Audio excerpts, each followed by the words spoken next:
Hello, Marayang Mabuhay. I am Dennis Isbatsurna. By the way, good morning, good afternoon, or good evening. What time you see this video?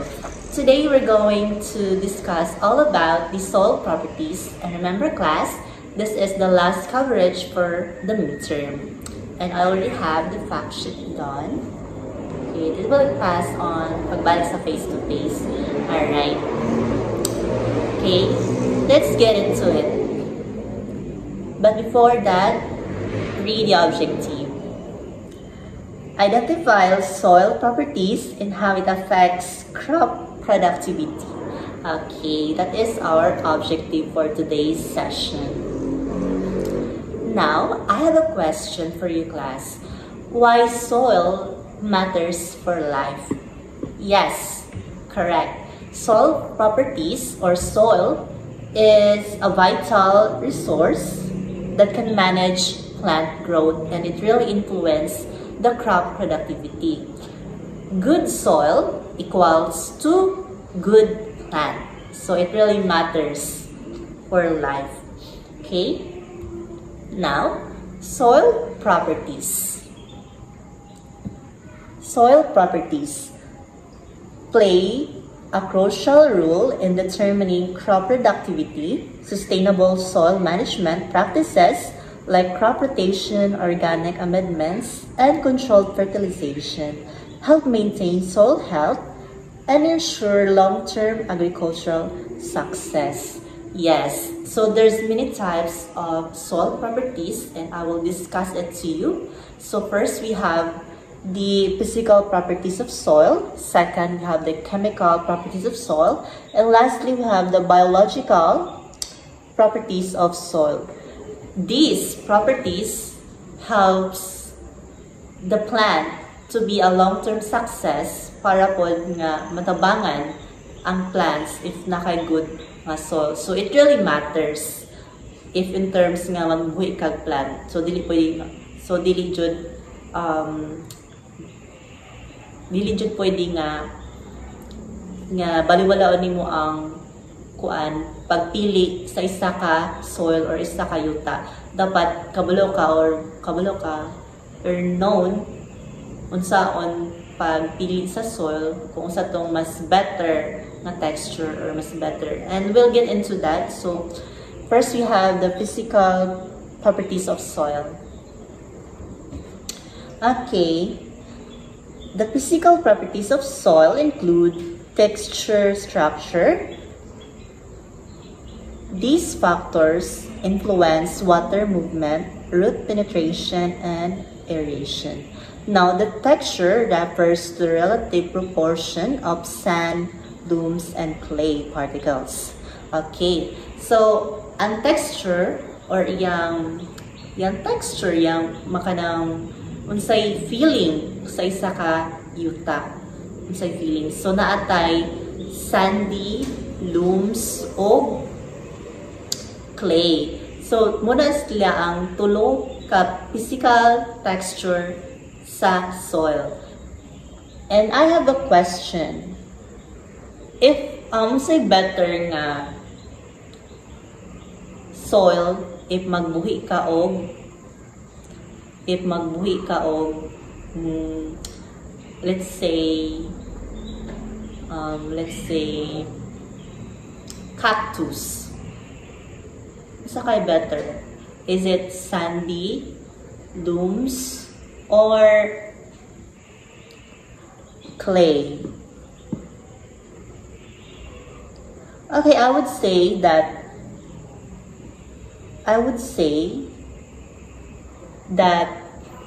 cactus really help sandy nga texture sa soil because ang sandy man gyud is soils drain quickly and retain water. So di ba di man jud kay naga-need water ang cactus. They really live in a desert nga places.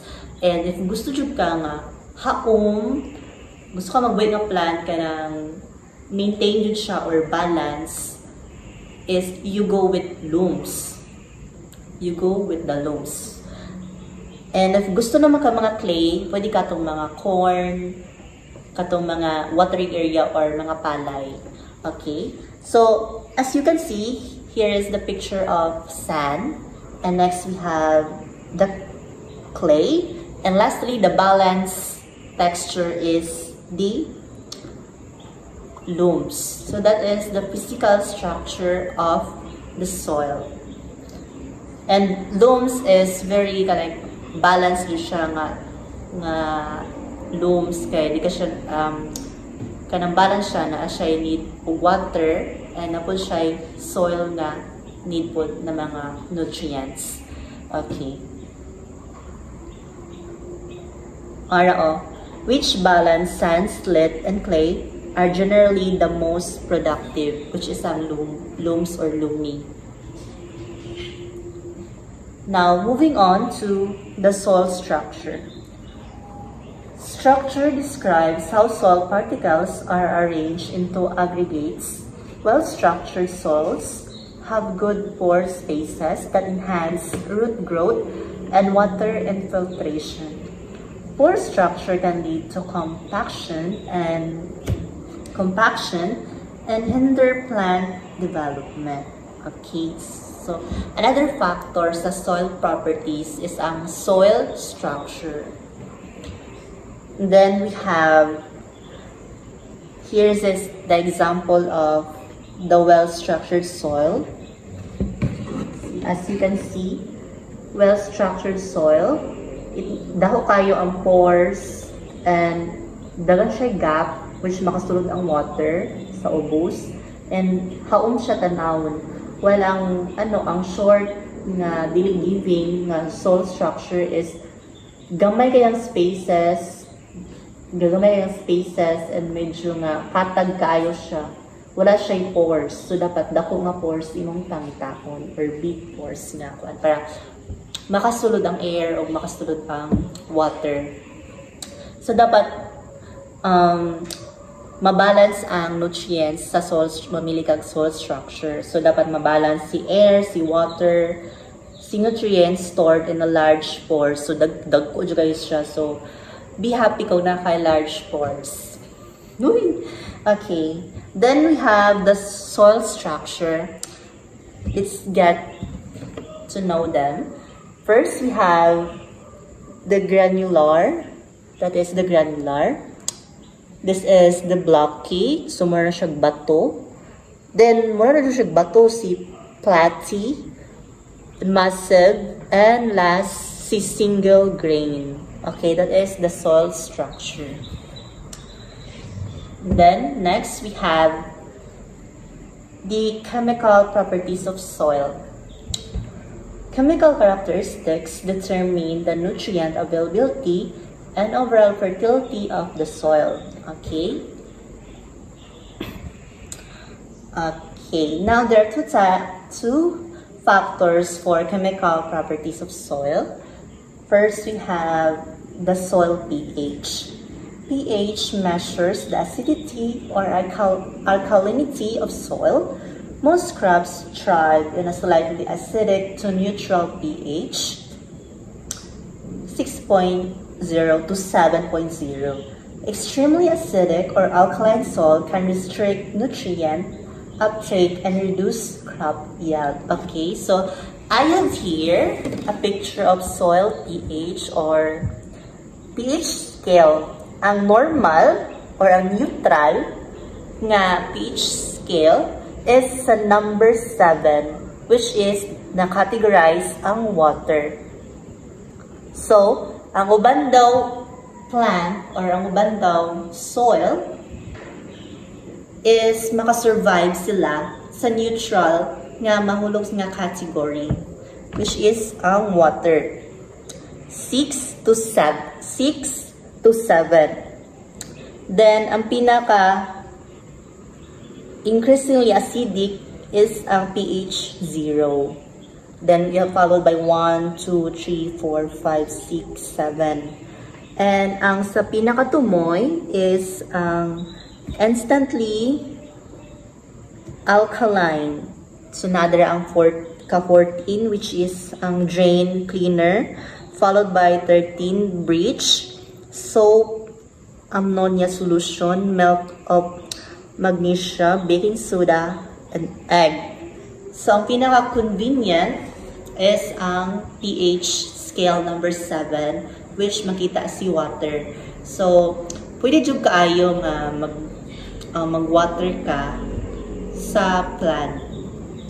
Dapat kay neutral man siya and dili ka siya acidic. Because if dito ka sa acidic, nga but nga nimo ang plant o unsa ni apple juice, na di jud ka survive ang plant ana because acidic naman kayo yang solution.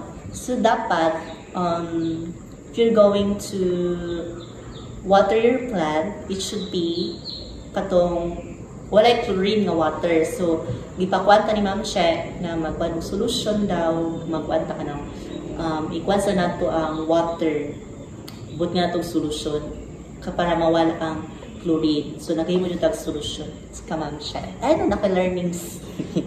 And we have next, you have the nutrient content. Okay, let me read to you. The presence of macronutrients such as nitrogen, phosphorus, potassium, and micronutrients like iron, zinc, and manganese is crucial for plant growth. Deficiencies or imbalances in these nutrients leads to poor crop performance. Okay, so ang plant po di ay, or ang plant, kaya di po dyan siya, ang plant po di ay nakadepends po din na siya sa mga nutrients. And dili lang po dahil mga nutrients na po tayo light, carbon dioxide, water, and soil structure. So, if magbuhay jud kag plant, dapat alagaan jud nimo, dili ka magkuan, dili jud ka usani ka nang pasagdan nimo kay may uban plant mo thrive, yes, mo thrive sila sa init, but sa mo plant kay need jud nga tanaw jud nimo siya 24/7 in order nga mo thrive iya og magka-fruit siya, fruit of success. Ito po success. And needs food sa plant ang mga nutrients such as nitrogen, phosphorus, potassium, sulfur, magnesium, and the micronutrients, which is the copper, iron, chloride, and zinc. So makita po ni siya sa ma-found po ni siya sa soil. So chemical properties of soil niya. So mangita jud ta better nga soil para po muhaom ang plants na dito. Next, we have the biological properties of soil. Okay. Katong last na to di-discuss, which is ang physical, then we have the chemical, and last we have the biological properties of soil. Now, mo-play po di ay ang mga insects, or I would say mga microorganism sa pagkuan sa soil, sa para ma-enhance o maging productive po ang plant. Ni-play po di ay ang mga microorganisms para po mutambok po ang soil or kung bukan po ang plant mo thrive. Okay? So, biological properties involve the living organisms within the soil, such as bacteria, fungi, earthworms, and insects. Okay, now, the microbial activity. Microorganisms decompose organic matter, releasing nutrients that plants can absorb. They also help form stable soil aggregates that improve structure. Yes, ang insects po di ay is maka-help siya sa paging maging productive ang isa ka soil o mubagay siya sa plants. These are the soil microorganisms. We have the algae, bacteria, fungi, nematodes, and protozoa. So kanini play po din siya sa pagkuan sa plant, and na po rin siya, ma-found po rin siya sa soil, which is ang mga insects. Dili po nga pasabot nga kuan, naman dyan mga insects nga kaonon dyan ang isa ka plant itansya-tansya po na to nga na mga microorganisms which is ma-found sa soil nga di po na to siya palabwan o butang o soil kay basig mis kanang dili po mutaba or mupayat ang isa ka soil, so tama lang yun siya. And di-consider po ni siya nga isa ka factors sa properties of soil because nga makatabang po di ay ang mga microorganisms sa pag-aggregate sa soil and maka-help siya para ma-absorb po sa mga plants ang mga nutrients because naman yung mga sa soil is naman yung mga tiny particles nga na-live sa isa ka plant or isa ka ng mga pataba ginakaon na nila and katong ginakaon ilibang to sa microorganisms and move to siya or makategorize to siya as ma-absorb sa nutrients sa plant. Okay? And now the effects of soil properties on crop productivity. Good texture and structure promote water retention and root growth, balanced pH and nutrient content, ensure optimal plant metabolism. So it's better nga balance ang pH level and nutrient content. Di lang dito patakag buo sa plant, especially nutrients ang imong ibutang. So dapat na balance na soil, balance nga nutrient para wow ang atong plant. And high biological activity maintains nutrient cycling and soil health. Remember that. Poor soil management such as overuse of chemical fertilizers or improper irrigation can degrade productivity and environmental damage. Yes, especially kung permi po nimo diligan or ang irrigation sa water is possible nga maguba ang soil. And another factor is ang overuse of chemical fertilizers. So did you permi nga if mag-plant jud ka, did you palabi nga bud nga mag-fertilizers and apan jud kay butang mo na po ng nutrients, bubuan na po ng tubig. Dili siya dapat itansya-tansya siya sa pag-plant para mabuhi ang plant and mo thrive siya better. So it really affects the whole productivity of a plant.